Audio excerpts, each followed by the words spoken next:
President Trump is looking to fundamentally restructure the international trading system. And just yesterday, he announced a pause on what is called a global set of reciprocal tariffs for all countries but China. And while that's a welcome reprieve for the global economy, the impacts of other tariffs and the threat of future tariffs are already being felt around the world and here at home. So the stakes have never been higher for our economy.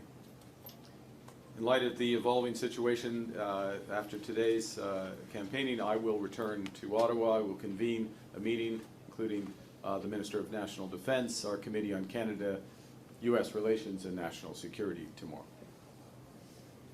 In Canada, there are tariffs that remain in place. Those tariffs are threatening our families, our workers, and our businesses. And while they have been imposed under different pretenses, they all are unjustified, unwarranted, and misguided. So we've been responding, and we are responding with purpose and force.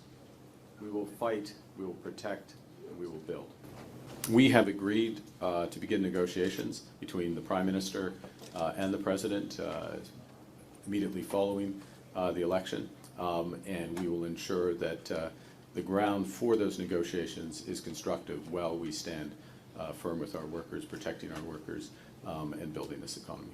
Look, we in Mexico have a very tight trading relationship with the United States as a consequence of NAFTA and its successor agreement, CUSMA, USMCA as the Americans call it.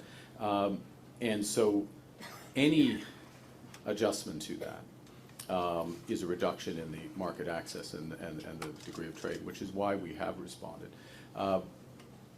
So that's the situation we're in. We look forward to the opportunity for Canada and the United States to have that comprehensive economic and security negotiation. I'm working hard every day to represent Canada at those discussions. And I'll say one last thing, if I may, which is, and I've mentioned this in my remark, the stakes have never been higher because it's not just about our trading relationship with the United States.